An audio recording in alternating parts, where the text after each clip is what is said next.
Welcome to another video from Roland Mösel, founder of Planet Engineering Group Earth. Levels of civilizations, and where is the civilization on planet Earth on this scale? First, what is the point of a civilization at all?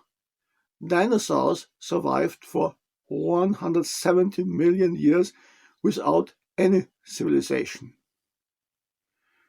Without a civilization, it is not possible to have long-time survival.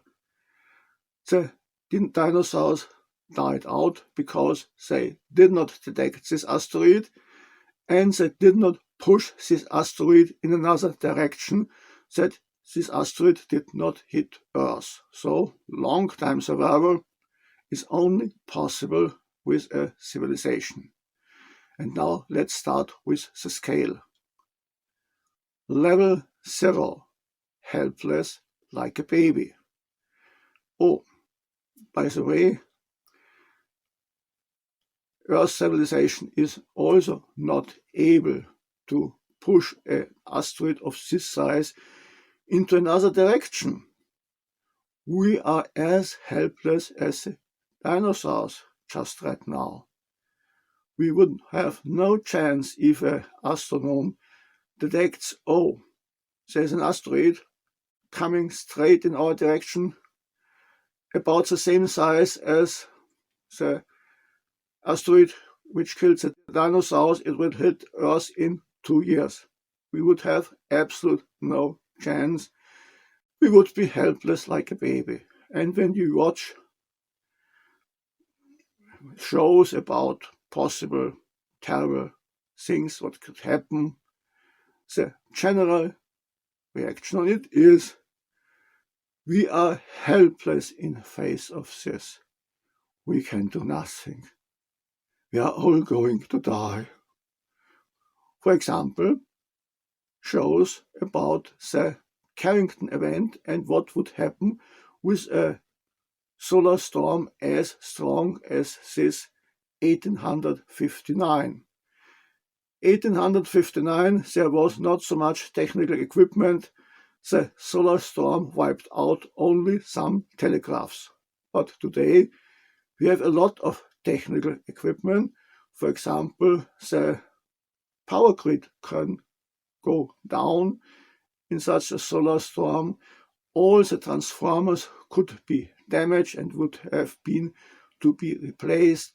All the satellites could be damaged, and it would be a really terrible event.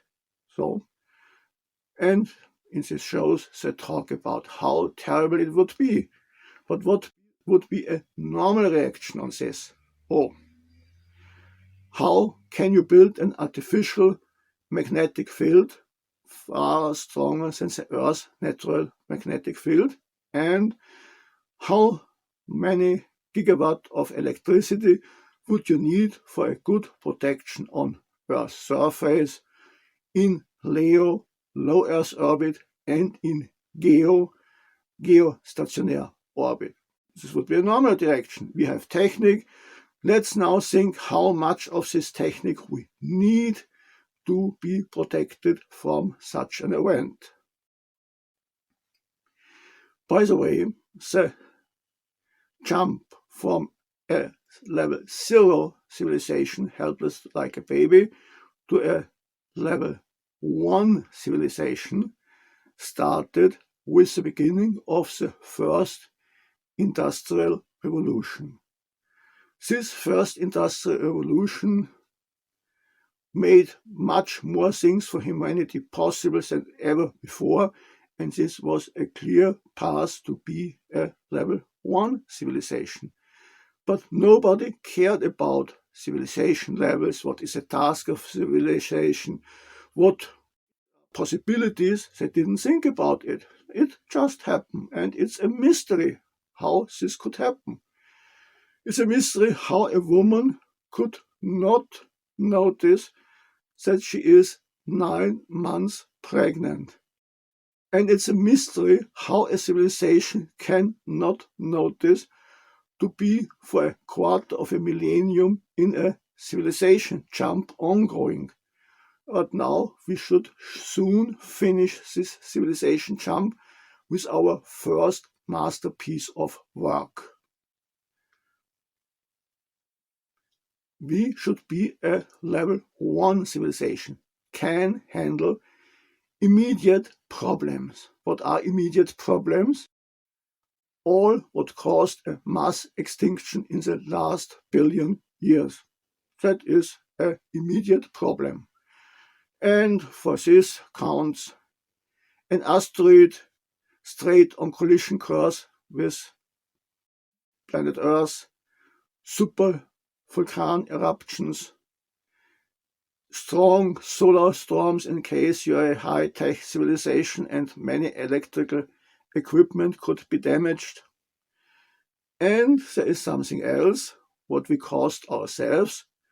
During this civilization jump, we used primitive technique and powered this technique by burning fossil fuels like coal, oil, and natural gas. And this caused much CO2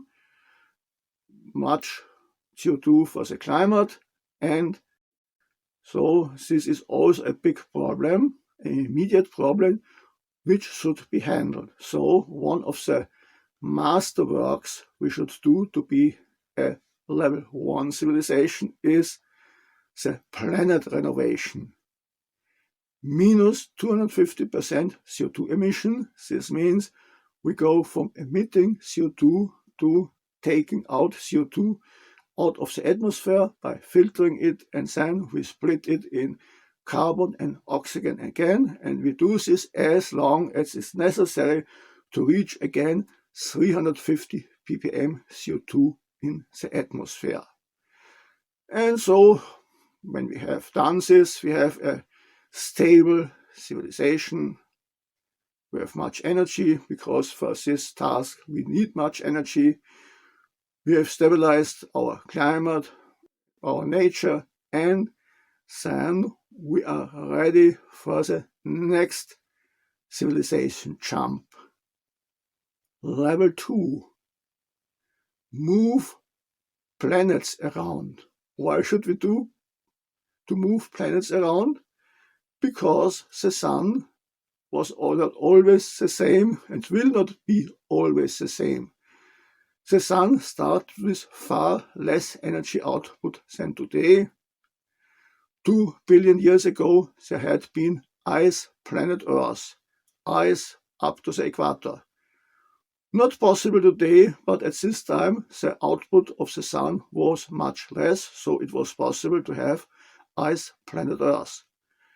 And today's science predicts in 800 million years it's so hot here that the plant cycle with CO2 and splitting again in carbon and oxygen by all the plants here will go down, and this will be the end of the life on planet Earth. But when there would be a level 2 civilization, we would move Earth more away from the sun. It's only 7 meters per year. Oh, 7 meters times 1 billion years is also 7 million kilometers. So we would end up near the Mars orbit. And this would be the end of the sun in the main row of stars. Then the development to a red giant would start. But for level 2, it's only until this when sun is still on the main row of stars. And for this we have approaches for all necessary techniques. The only thing missing is our awareness that we have to do it in the future. What means all the necessary techniques already exists in approaches? Yeah, let's have an example. The transistor was invented in 1948. And this is the foundation for today's computer technology. But the inventor of the transistor sure not thought that 60 years later all the people will run around with a supercomputer in their pocket which has many billions of transistors in it. But it happened. So the foundation of today's computer technology, this was the transistor in 1948. And so for the change of Earth's orbit, we have extreme light thin film photovoltaic. 23 watt peak with only 1 gram of photovoltaic. We have ion beam engines. We have magnetic levitation trains. This will be very important to throw starships away from the moon on such a magnetic levitation train. Oh, it goes around the moon, and when it reaches a certain speed, the starship is thrown away from the moon. Very important technique when you have to start many millions of starships from the moon. And we have also automatic factories. This will be very important for the industrial zone moon, where we will produce all the equipment we need to be a level 2 civilization which can move planets around. Next is level 3. Survive wild changes of the sun. At this time, Earth is near the current Mars orbit, and the sun reaches the end of existence in the main sequence and becomes a red giant. And the Earth's orbit must be moved far behind the orbit of Pluto. And for this task there are 4 big problems: Jupiter, Saturn, Uranus and Neptune.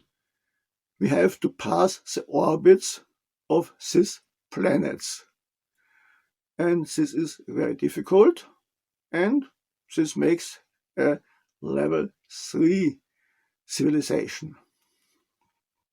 Level 4. The journey to the red dwarf.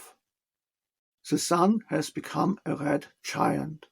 The Earth is far beyond the present orbit of Pluto. Soon the sun will collapse to a white dwarf and begin the long cooling to a black dwarf. This sun is not usable anymore. We have to move our home planet Earth to another sun. And the decision will be, let's use a very long-lasting star. And the most long-lasting stars are the smallest possible red dwarfs, just as big as is necessary to start the fusion process and to maintain the fusion process. And for this type of star has a life expectancy of 12,000 billion years, 1,000 times more than the life expectancy of our sun. So we have a long time there, and we will move our home planet Earth to the sun, but not in the habitable zone, because the habitable zone of a red dwarf has very big tidal effects. And in this zone, the Earth's rotation will be soon bound to the red dwarf. This means Earth would show towards the red dwarf always the same half. It's like with Moon and Earth. The Moon has a locked rotation. This means the Moon shows Earth always the same side. You see from Earth never the backside of the Moon. You have to start a satellite and look on the backside of the Moon. No chance to see it from planet Earth. So the red dwarf will be only an energy source, and Earth will have an artificial lightning. We have some time to develop such a system, some billion years. Level 5. Surviving the end of a universe. Yes, we don't know exactly what happens in the far future. One time was the theory the universe will collapse and a next Big Bang starts the next universe. Just right now we think maybe there is an infinite expansion of the universe. It becomes bigger and bigger, but we do not know exactly just right now. But when it happens that the universe collapses and there will be another universe, the ability of a level 5 civilization has to be to survive the collapse of one universe and to start again in another universe. And is there really more levels of civilization possible? Yes, sure. Level 6. Find the answer to the two ultimate questions. First, how did the universe come into being? There are answers from believers. The theist says God made the universe. And then you ask him, and who created God? God was always there, will be always there. That is not question. This is not a legal question. And then you ask the atheist. And he says, it's all for luck. It made boom, and suddenly there was the universe. It was only by luck. So much luck. This is like to have 1 year long every day a 6 in lotto by having only one tip. A very big luck that the universe exists only by chance. And we should have another theory for this. The time paradoxon. And this is, if the answer of these two ultimate questions, the second one is, do we have to contribute something to it?